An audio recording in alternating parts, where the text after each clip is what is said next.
তোমার কাছে ফোন করিলে পাইগো শুধু ওয়েটিং। কার সাথে করিতেছ তুমি ফিল্ডিং? ও ডার্লিং, কার সাথে করিতেছ তুমি ফিল্ডিং? তার কাছে প্রশ্ন করলে বলে আব্বাই ফোন করিয়াছে, আবার বড় বড় বুনে আমারে ফোন দিয়েছে, আমারে ফোন দিয়েছে। এইভাবে কত করবে সিডিং। কার সাথে করিতেছ তুমি ফিল্ডিং? ও ডার্লিং, কার সাথে করিতেছ তুমি ফিল্ডিং? ওদের নামাজ সুদা দাঁড়ে না, মোবাইলে ব্যস্ত। বাবা কথা বললে পারে, কথা কয় না সে তো। এইভাবে কত করবে সিডিং। কার সাথে করিতেছ তুমি ফিল্ডিং? ও ডার্লিং, কার সাথে করিতেছ তুমি ফিল্ডিং? নবী বললেন ইয়ার ফলি বিদ্যা উঠে যাবে, ইয়াকসুরুল জাহিল, জাহিলি তো বর্ষিত হবে। সেই অবস্থা আজ বাংলার জমিনে হচ্ছে। চিল্লে কোন ঠিক কিনে? এই যে ছোট ছেলেরা তো টাচ মোবাইল দিয়ে দিছেন, ও কি করতেছে? নিশ্চয়ই মিসফার করতেছে। হ্যাঁ, আর তুমি বাবা ওই ছেলের হাতে টাচ মোবাইল তুলে দিয়ে মসজিদে যাও, ব্যবহারতেছ রব্বানা জালামনা। এবি বাবা, এবি বাবা, এই ছেলের হাতে টাচ মোবাইল দিয়ে তোর নামাজ, তোর রোজা, তোর হাত, তোর যাকাত সব চলে গেছে। তোর ছেলে, তোর মিয়ার টাচ মোবাইলের মধ্যে কেরম কোরআন খুললে দেখ। এই ছেলে মোবাইলের মধ্যে, এই মিয়া মোবাইলের মধ্যে যত অন্যায় করবে, পাপ করবে, এই পাপকে 3 ভাগে ভাগ করা হবে। 1 ভাগ ছেলে পাবে, মিয়া পাবে, 1 ভাগ বাবা আর মা পাবে। বাবা মা যদি মরিয়ে যায়, ফ্যাক্সি লোড হয়ে কবরের মধ্যে জমা হবে। বিশ্বাস যদি না হয় মরিয়ে দেখেন। বাবা এবি বাবা, ছেলের হাতে টাচ মোবাইল কি যে এরকম ব্যাপায় না, ব্যবহার বাচ্চা ব্যবহার কথা শালার হাতে জাহান্নামের খড়ি দিলে তো ভ্যাক ভ্যাক করে কাঁদতেছে। সুপার দাঁত খোলা দরকার। না করেন না। বাবার কথা নিমতিতে, শ্বশুরের কথা চিনি। বাবার কথা নিমতিতে, শ্বশুরের কথা চিনি। জোর কন ঠিক? ঠিক। তাহলে তো এটার মধ্যে তোমরা আসাও। এই জন্য তো আমি ওয়াশ করে গেলি, আমি তো জানিনি তো ইস্তেরি করি। আমার কথা তোমার এলাকাকে ইস্তেরি করিয়েছি। ও বাবা, আমার এলাকায় তো বন্ধ হয় নাই। হ্যাঁ, ইস্তেরি হয় নাই কে? আজকে হবে ইনশাল্লাহ। আমার ভাইয়ের, আমার মুসলমান ভাইয়ের, তাহলে মা বাবার খেদমত করা লাগবে। মার মনে কষ্ট দিয়ে যদি বারবার যদি আপনি হজ করেন, এই হজ আল্লাহর দরবারে বাদান কবুল হবে না। মায়ের দোয়ায় মানুষ বাদান আল্লাহর ওলি হয়ে যায়। হযরতে পানিপতি রাহমাতুল্লাহ আলাইহি শরীয়তের আলেম বোয়ালি কলমদার হতে বাদান মারফতের আলেম। এই বোয়ালি কলমদারের মোসে খান দিয়া বাদান আপনার কানের সাথে প্যাঁচ লাগাইয়া পিছনে বাদান খোপা বেঁধে রাখছে। আমাদের দেশের অনেক বাজার মশলা মানুষ বাজান আছে এই রকম। আপনার বাজান রে, আপনার যদি চা খায় বাজান, আপনার মোষ দিয়ে পানি চা শাকা খায়, কথা কয় না। দুধ যদি খায় গোটা মোষ লাল সাদা হয়ে যায়। যদি বলা যায় ভাইজান আপনার মোষ কবে পাকলো, কয় মোষ পাকে নাই, দুধ খাইতে সর লাগছে। এমন মোষ, আহা ও কোন হয় মোষে? মোষের পানি খাওয়া হারাম। এই একজন আবার মোষ রাখছে বড়, আবার সে মদ পান করতেছে। মোষ এরকম তুলে মদ পান করতেছে। বলতেছে মদ খাওয়া হারাম, তুমি মোষ তুলে লয়া মদ পান করতেছ, কাজে মোষের পানি খাওয়া তো হারাম। এই জন্য মদ খাচ্ছি যাতে মোষে যাতে না মরে। খুব জ্ঞানী মানুষ। আমার ভাইয়ের, আমার ভালো করে লক্ষ্য করে শুনুন। বোয়ালি কলমদার আপনার এই মোষটা এখান দিয়ে বাদান পেঁচানো, আপনি কানের হাতে পেঁচাইয়া পিছনে খোপা বাঁধছে, এইরকম মোষ রাখা জায়েজ আছে। তবে আমরা যেভাবে মোষ রাখি এইরকম মোষ রাখা বাদান জায়েজ না। পানিপতি রহমাতুল্লাহ আলাইহি হলো বাদান শরীয়তের আলেম। এই শরীয়তের আলেম যাইয়া বাদান আপনার কেসি ধরছে, মোষে যা কেসি ধরছে, এ বোয়ালি কল পানিপতি রহমা বোয়ালি কলমদার তোর মোষটা কাটতে ফেল, আমি নইলে যদি না কাটিস আমি কেসি ধরছি, খেস করে ঠাসি মারবো, তোর মোষটা কেটে ফেলবো। বোয়ালি কলমদার বলে পানিপতি রহমাতুল্লাহ আলাইহি আমার মোষ কাটিস না, ঠাসি দিস না, তোর চক্ষু দুইটা বন্ধ করে দেখ। এবার পানিপতি রহমাতুল্লাহ আলাইহি চক্ষু বন্ধ করে দেখে বোয়ালি কলমদারের মোষ এখান থেকে কানের সাথে পেছানো, পিছনে খোপা বাঁধা। শুধু তাই নয়, আল্লাহর আরশের খুঁটির সাথে বাজান পেছানো রয়েছে। পানিপতি রহমাতুল্লাহ আলাইহি যায় ওই জায়গায় বাজান কেসি ধরছে, সেও কম না। সুবহানাল্লাহ বললেন না? আমাদের দেশে অনেক মানুষ মারুফাত পালন করে, বড় বড় মোষ মুখ করে খুঁজে পাওয়া যায় না। আমাদের বিসিকে এই যে দেখছেন বাদান হাঁটুর উপরে কাপড় পরে থাকে, মুখ কোণে খুঁজে পাওয়া যায় না, মুখটা বাদান কাটে না, মোষটা বাদান ছাটে না, দাড়ি বাদান সাইজ করে না, আপনার বগুলে যায় না, নিচে নামার কায়দা নাই। কথা বুঝতেছেন না? 22 কেজি শেকল পেশা রাখছে, ওকে বাবা বলে। কথা বুঝতেছেন না? নামাজ নাই, রোজা নাই, হজ নাই, যাকাত নাই, আপনার গাঞ্জা কলকে হাতে নেই, এইরকম করে গাঞ্জা হাতের তাইলে ডালে এইরকম করে বাজান দলে। কথা কয় না? কলকের মধ্যে পরে আগুন দেয় ধরা, এইভাবে কয় দয়াল লক্ষ্য রাখিস আমি হন অজ্ঞান হব। ও গান জাগাও অজ্ঞান হবে, আল্লাহর বিলে ঠেকা পড়ছে। এইরকম বাদ পার আছে না নাই? নামাজ নাই, রোজা নেই, খালি বান্দারি গজল গায়। বলবো কি একটু? বলে বাবা বান্দাদি ওরে আলিফ লাম মিম 3 হরফে 30 পারা কোরআন, তার ভিতরে বান্দারি কয় বাড়ি গাড়ি পাবি। ও যে বান্দারি করিলে দোয়া, যেথায় যাবা চাকরি পাবা, কাগজ কলম সেরা বাবা করে মাস্টারি। বাবা দয়াল বান্দারি বাচু আনসারি কয় অল্প দিনে তোর কপালে গুড়ি রে, তোর কপালে গুড়ি। জোরকান ঠিক কিনে? ওলি আল্লাহর বাংলাদেশ, সহমকদমের বাংলাদেশ, সৈয়দুল্লাহর বাংলাদেশ, খানজাহানের বাংলাদেশ। আল্লাহর ওলিরা জমিনের বুকে এসে বুকের তাজা রক্ত বুলেঙ্কিত করে দিয়ে এরপর ইসলামের মধ্যে গটিং করেছে। চিল্লা বলো ঠিক কিনা? আমি না বলছি যে ইস্তেরি করে থুয়ে যাবো আজ?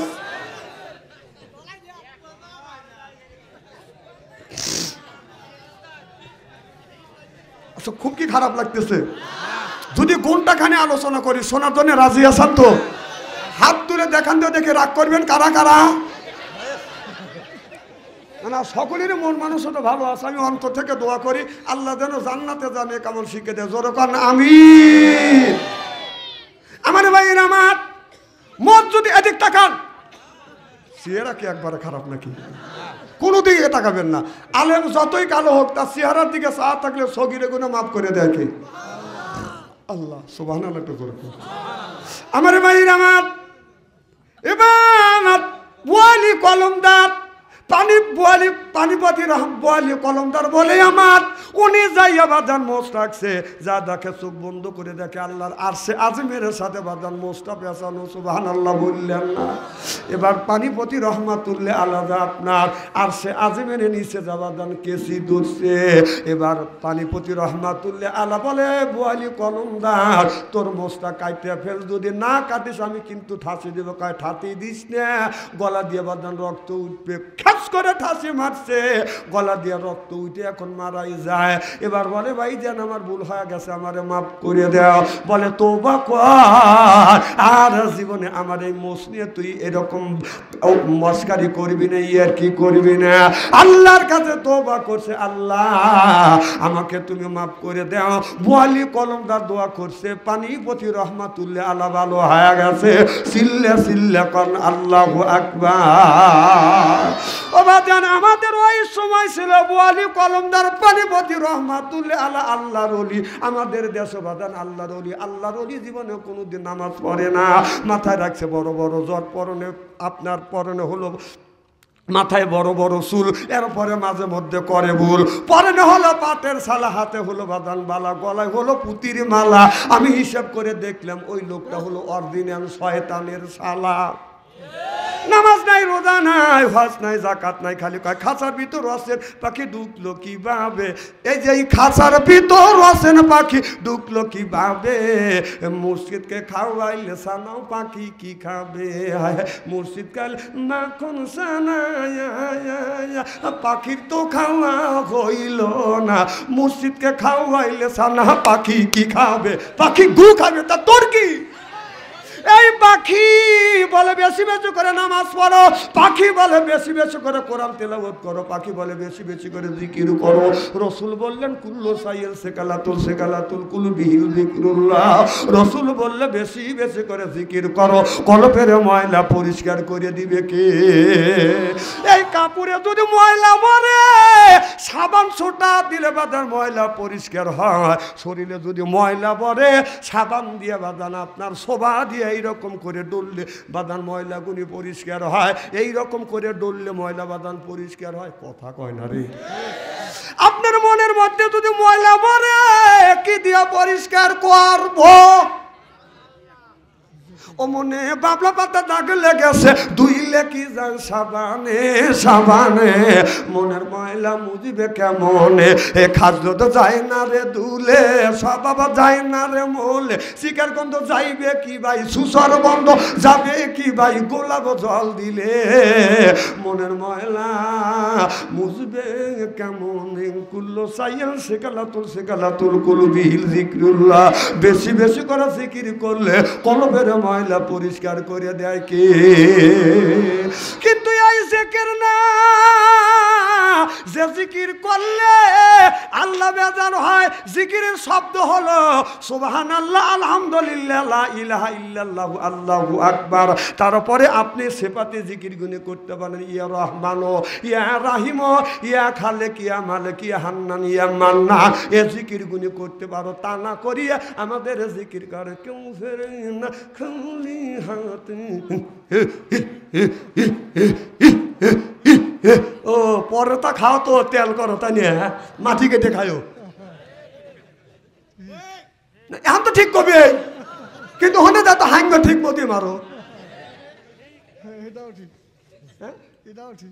হাদিসের মধ্যে পাইছি জিকির তিন ভাবে জায়েজ, দাঁড়ায়ও জায়েজ, বৈশাও জায়েজ, শুইয়াও জায়েজ। একটা দিনও দেখলাম না জিকির করতে করতে মসজিদে অজ্ঞান হইলে আপনাকে ডাক্তারখানা নিয়ে গেল, জিকির করতে করতে দাঁড়া জিকির করতে করতে আপনি অজ্ঞান হয়ে গেছেন, হাসপাতালে নিয়ে গেছে, এইরকম রেকর্ড নাই। পীর সাহেবের বাড়ি গেলে তোমার লুঙ্গি থাকে না। এই জন্য কত পীর বাদান মদ খায়া মাতাল হইয়া পানিতে ডুবে মরে। কি বেশি বলি? হ্যাঁ, এখন তো আমার ঠেল দেহে ঠিক ঠিকই কইতেছে, কালকে যে কি বলবে না আল্লাহ ভালো জানে। আগেকার আল্লাহর ওলিরা পানির উপর দিয়ে হাইটে যাইতেন। রাবিয়া বস্তি একজন মহিলা, হাসান বস্তি একজন বাদান পুরুষ। এই হাসান বস্তি রাবিয়া বস্তিকে দেখিয়ে, হাসান বস্তি আপনার যায় নামাজের মাসাল্লাহ বাদান আপনার পানির উপর পাইরে বাদান নামাজে দাঁড়াইছে। রাবিয়া বস্তি মহিলা মানুষ দেখে মনে মনে চিন্তা করতেছে, আমার উস্তাদ আপনার পানির উপরে যায় নামাজ পড়ে নামাজ পড়তেছে, এইটা যদি মানুষ দেখে মানুষ বিভ্রান্তির মধ্যে পড়ে যাবে। পানির উপরে যায় নামাজ পড়লে মানুষ বাদান আল্লাহর জান্নাতে যেতে পারবে না। পানির উপর বাতাসের উপরে যায় নামাজ পড়ে নামাজ পড়লে মানুষ আল্লাহর জান্নাতে যেতে পারবে না। আল্লাহর জান্নাতে যাইতে চাইলে কাজ করতে হবে ফাদুকুলি ফি ইবাদি ওয়াদুকুলি জান্নাতি। আল্লাহু আকবার, বাড়ি যাও কয় জোরে কোন। তাহলে আল্লাহর ইবাদত করে আল্লাহর জান্নাতে যাওয়া লাগবে। আমার ভাইরা আমার, পানি দিয়ে হাইটে গেলে আপনার অলিত্বগিরি বাদান দেখানো যায় না, বেটাগিরি পুরুষগিরি বাদান দেখানো যায় না। আমি একদিন চেষ্টা করেছি, আল্লাহর অলিরা কত আল্লাহর অলিরা পানির উপর দিয়ে হাইটে গেছে, আমি চিন্তা করলাম আমি দেখি হাঁটতে পারি কিনা। টেস্ট করার দরকার আছে না? কথা কয় না। রমজান মাস বিবিক বললাম তুমি ওঠো, দুজনে উঠলো, 4 রেকাত করে তাহাজ্জুদ নামাজ পড়ে করলাম তুমি ভাত না দো, আমি একটু নদীর কিনারে থেকে আসি। আমি নদীর কিনারে জীবনে যত দোয়া কালাম শিখছি সব দোয়া কালাম পড়লাম, যদি পানির উপর দিয়ে হাঁটতে পারি নাকি, টেস্ট করা দরকার আছে না? যায়া দোয়া কালাম পড়িয়া যেখানে যেখানে ফুল হওয়া দরকার ফুল নিলাম, ফুল নিয়ে ডাইন পার পায়জামা গোসা বিসমিল্লাহ পানির মধ্যে পা দিয়েছে, বরফ করে ডুবে গেল। আমি চিন্তা করলাম আমি ভালো হবের পারি নাকি। হ্যাঁ ভাই আমি ভালো হবের পারি নেই, পানির উপর দিয়ে হাঁটতে পারি নি, আমাকে দাবাত দেন অথবা না দেন, যা পারি নেই তাই বলতেছি। ওই যে মশালা বাস স্ট্যান্ডে কথা দেখেন নাই, কথা কয় না, দেখছেন না? হ্যাঁ চাষটারে বসে আসে কত, হুজুর তোমরা তো শরীয়তের আলেম, তোমরা তো সহ দেখো না, কম কে রসুলের আমি স্বপ্নে দেখছি। কই কিরে, আমি চিন্তা করে ওর শরীর থেকে টাকা দেই যে মুখ খুঁজেই পাওয়া যায় না, মোষ গা পাঠা পাঠা গন্ধ, গোটা শরীর খুঁজে রসুল যে দেখা করবে সিন্নিওর ভিতরে নাই কে, নামাজ তো পড়ে না। কম তারপরে কি হয়েছে হুজুর, ঘুম থেকে জায়গায় দেখি যে আমার লুঙ্গি পার তলে, লুঙ্গি আমার পরনে নেই, লুঙ্গি খুলে গেছে। কম ও জানো আর আল্লাহর নবীকে মক্কা মদিনাতে তো লুঙ্গি হারার লেগে আইছে, বদমাইশি বাদ দাও। আমার ভাইরা আমার হাসান বস্তি বাতাসের উপরে পানির উপর যায় নামাজ পড়ে দিয়ে নামাজ পড়ে, রাবিয়া বস্তি চিন্তা করলেন উস্তাদ পানির উপর যায় নামাজ পড়ে নামাজ পড়ছে, আমি একটু উস্তাদের দেখাই, আমি দেখাতে চাচ্ছি হুজুর আপনি যদি পানির পারেন আমি বাতাসের উপরে পারি, এই করিয়ে আল্লাহর জান্নাতে যাওয়া যাবে না। রাবিয়া বস্তি যায় নামাজের মাশাআল্লাহ বাদান বাতাসে পেরে দিলেন, পেরে দিয়ে আল্লাহর কাছে বললো আল্লাহ এই যে যায় নামাজটা আমি হাতে নিছি, আমার উস্তাদ নামাজও পড়তেছে পানির উপর যায় নামাজ বিছাইয়া, আল্লাহ আমাকে এমন জায়গা নামাজ পড়ার শক্তি দিবে যেই জায়গা আমার ওস্তাদ কোনোদিন পড়ে নাই। আল্লাহ ইলহাম মারফতে জানিয়ে দিলেন আল ইলহাম লাইসা বিহুজ্জা, আল্লাহ যখন ইচ্ছা হয় তার ওলি বান্দার সাথে কথা কয়, ওলি বান্দার যখন ইচ্ছা হয় তার মাওলার সাথে কথা কয়, চিল্লা কর আল্লাহু আকবার। আল্লাহ বলে রাবিয়া যাই নামাজ যেমন হাতে নিছে এরকম করে হাতটা নিচ দিকে তুমি টান দাও, হাতটা নিচ দিকে টান দিলে যায় নামাজ দাঁড়া গেলেন। সুবহানাল্লাহ একটু জোরে পান। রাবিয়া বস্তি বলে আল্লাহ এত উপরে আমি লম্ফ দিয়ে উঠতে পারবো না, যায় নামাজ আদাত উপরে এসে বাদান দাঁড়া গেলেন। রাবিয়া বস্তি পা আগে ডাইন পাও দিলেন, আমরা যখন যাই নামাজের মাশাআল্লাহ দাঁড়াই কোন পাও আগে দেবো, ডাইন পাও না বাম পাও? আরো জোরে, জোর হলো না, জোরছে বলুন। টয়লেটে গেলে কোন পাও? আরো জোরে, মনে থাকবে। খুব খারাপ লাগতেছে মনে, তাই না? আমার ভাইরা রাবিয়া ডান পা যখন দিলে এখন আপনারা সত্য আমাকে প্রমাণ সত্য করে একটা কথার সাক্ষী দিবেন। আজকে তো অনেক মানুষ বাজান আমরা ফজর জোহর আসর মাগরিব এশা পর্যন্ত পড়ছি, যাই নামাজের মাশাআল্লাহ যখন পাও দিছি ইমানের হালাতে বলবেন খেয়াল করে ডান পাও দিছি না বাম পাও দিছি, কোন লোকটার খেয়াল ছিল একটু হাত তুলে দেখান। এই এতগুলি লোকের মধ্যে একজন সত্য কথা কইছেন, সুবহানাল্লাহ একটু জোরে কর।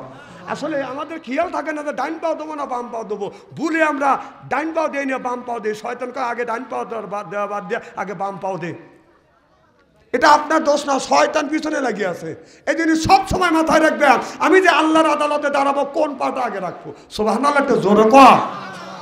ছোট ছোট আমি একটা টিপস দিয়ে যাব ইনশা। খুব খারাপ লাগতেছে আমার ভাইয়ের, আমার রাবিয়া ডান পা দিয়া বাম পা তোলার সাথে সাথে এই যায় নামাজ বাদান আপনার এক মানুষ উপরে উঠে গেল। হাসান বস্তি ডানের থেকে বামে সালাম ফিরিয়ে টাকা দেখে রাবিয়া আপনার বাতাসের উপরে যায় নামাজ পড়ে নামাজ পড়তেছে। হাসান বস্তি মনে মনে চিন্তা করলেন আমার চাইতে না রাবিয়াই বড়। হাসান বস্তি নিজে নিজে বাদান লজ্জা পায়া গেল। হাসান বস্তি রাবিয়ার কাছে যা বলে রাবিয়া তুমি কি কাজ করছো, কি কাজের বিনিময় তুমি পানি বাতাসের উপরে যায় নামাজ পড়ে নামাজ পড়ে করলে আমি তোমার উস্তাদ, আমি পানির উপরে পারি কিন্তু বাতাসের উপরে যাই নামাজের মাসাল্লাহ বিছে নামাজ পড়তে পারি না। রাবিয়া বস্তি বলো হুজুর আমি পানির উপরে পারি বাতাসের উপরে পারি, জোরে কোন আল্লাহু আকবার। হাসান বস্তি বলে রাবিয়া এ বাবা তুমি চলিয়ে গেল, চলে আসতে ভালো লাগতেছে না? না না মিস কল দিছে কেউ, না না মিস কল দিছে, যাও যাও আত্মা খুলে কথা কওগা, আমি তো বুঝিয়ে খুনি। হ্যাঁ যাও যাও। হ্যাঁ রে মানুষ রে, আজকের দিনেও তার সাথে কথা বলা লাগবে মোবাইলে।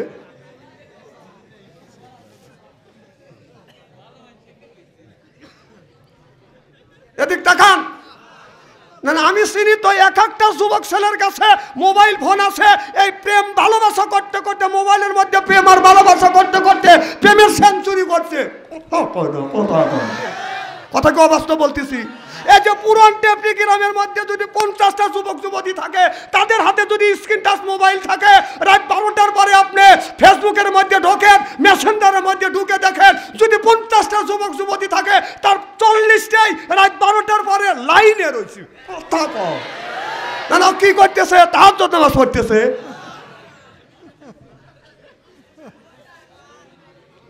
না না কথা কি আমি অবাস্তব বলতেছি নাকি?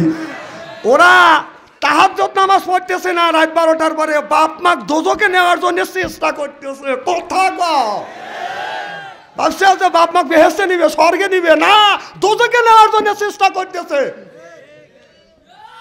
এখন তো ঠিক কবে রাস্তায় দিয়ে হাঁটা যায় না, ফাঁকা জায়গা যা বসে যেখানে লোকজন নাই, যায়া এইরকম করে কি দেখতেছে? ও ধ্যানে বসে, তাই না? না না কাশফুল কুবর করতেছে।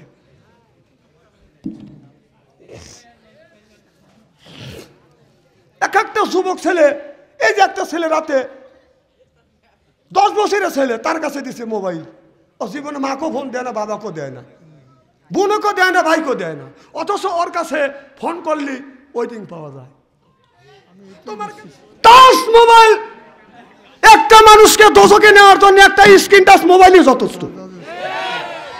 এই যে আমি বাটা মোবাইলে সারা বাংলাদেশ ঘুরি, হ্যাঁ আমার চলে আর তোমার চলে না, তার মানে আবার বাংলাদেশের পীর সাহেবের কাছে পাঠার মতো মোবাইল, ও কি করে? ও কি করে? আমি এক পীর সাহেব বললাম তোর কাছে পাঠার মোবাইল কেন? মেয়েদের ছবি দেখলি কারণ তোর চোখের জেনা হয়। কথা কয় না। যখন হ্যাঁ ঠিকই তোর, আমি অন্য কিছুই দেয় না। কম কি দেহ খবর? খবর আমি পড়ি। কম খবর তুই পড়িস না, তুই খবর দেখিস। কারণ মেয়েরা কোন জায়গায় লিপস্টিক লাগায়, বেলাউজের ঝুল টাইনে কদ্দুর নামেছে, এইগুলি তুই দেখিস। তুই একজন পীর সাহেব, তোর কথা শুনে মানুষ জান্নাতের রাস্তা ধাবিত হবে, আর তুই যদি ল্যাংটা ছবি দেখিস তাহলে তুই কিভাবে তুই এইদেরকে জান্নাতের রাস্তা দেখা দিবি? যে পীর সাহেবের কাছে স্ক্রিন টাচ মোবাইল আছে, ওদের ল্যাংটা ছবি দেখেন, আমি বিশ্বাস করি না। তুই পীর মানুষ, তোর কাছে টাচ মোবাইল কেন?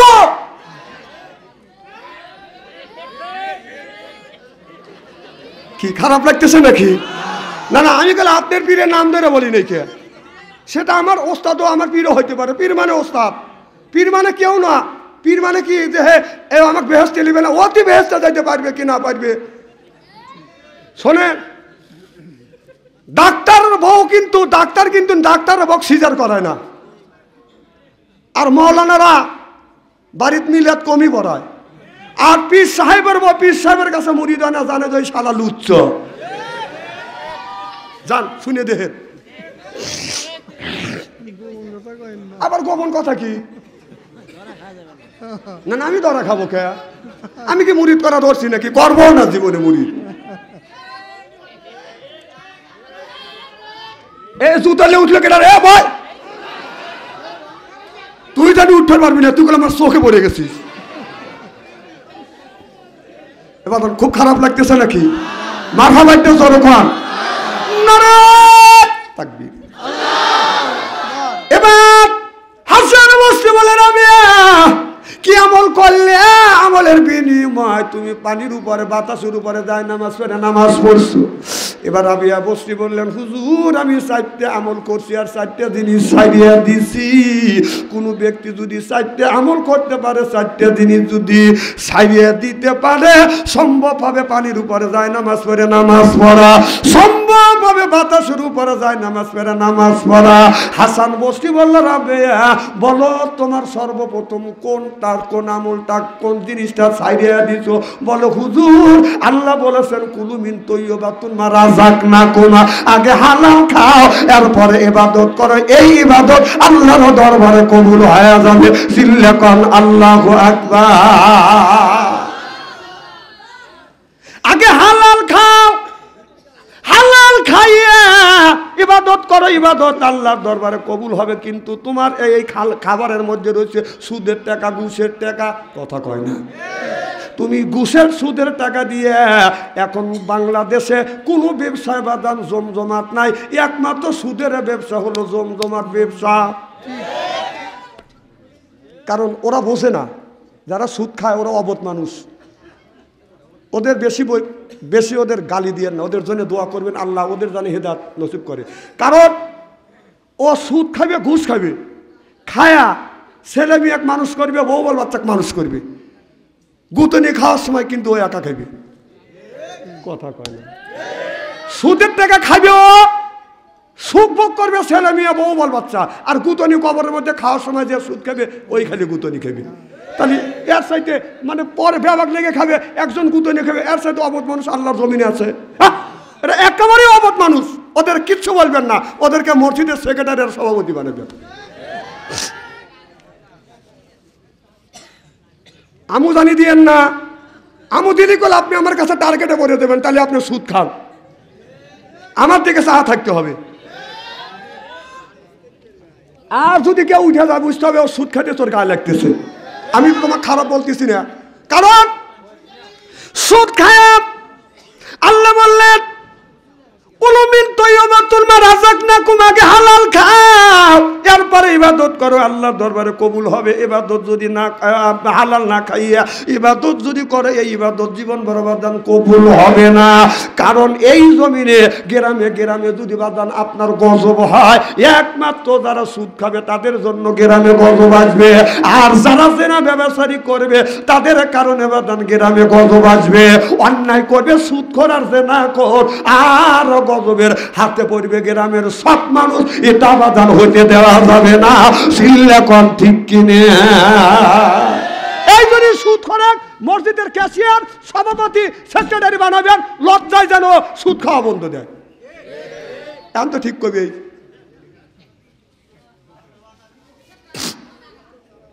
না, না সুদ খাবেন কে? আল্লাহ তো সুদ খাওয়া নিষেধ করছে। আল্লাহ তা করলো সুদ তো খাওয়া দূরের কথা, দাঁড়ের কাছে যায় না। কোন জ্ঞানে কোন বিবেকে আপনি সুদ খান? না না, সুদের টাকা দিয়ে আপনার সাদাপুর বাজার থেকে গরুর গোস্ত কিনে আনলেন, এনে বিবেক বললে বুনো করে দাও, সেই টাকা দিয়ে গরুর গোস্ত এনে বুনো করে দিলি, আসলে টেস্ট লাগবে না, কথা কয় না, টেস্ট লাগবে না। তাহলে সুদ খাওয়া হারাম, গু খাওয়াও, কথা কয় না, মল খাওয়া কি? তাহলে ওইটা যদি হালাল মনে করে গরুর গোস্ত এনে যদি খাও, তাহলে টয়লেট থেকে আপনার এক ফ্রিজ মল তুলে এক টুকরো করে গরুর গোস্ত খান, আর ওইটা একটু সালাদ মনে করে খাও। কি থুতু ভালাইতেছে? খাওয়ার সময় খাইবে পারো, ওইটা যদি জায়েজ মনে করে খাইতে পারো, গু খাওয়া তোর জন্য জায়েজ। কত কয় না, কথা কয় না, আমি কত যে ইস্তেরি করে থুয়ে যাবো আজকে।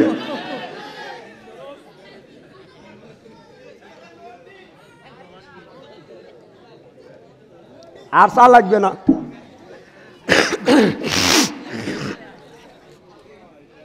খুব কি খারাপ লাগতেছে নাকি? চলবে তো? তাকবীর।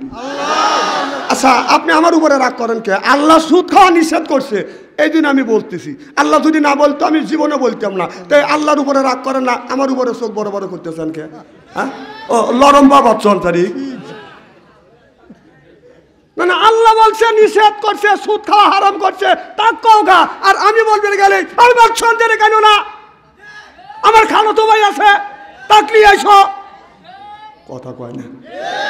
অনেক গা, আমি তো নিষেধ করছি জামা কান, বাংলাদেশে বাদশাহের ওয়াজ করা জায়গার অভাব নাই, এমন কোনো দিন নেই যে 100টা 50টা জলসা আমি ফেরত দেই না। এই জায়গা আপনারা আমাকে পান, এই টেফবিকের আমি মরবির লেগে আসি, বাগনি জামাই দিয়া আনছেন, দেয়ালই তো পাইতেন না। আবার কালকে কবেন যে বাদশাহ আনিস না, আসবো না আমি, কিন্তু হক কথা আজকে বলি যাব, স্ত্রী যাক কয়।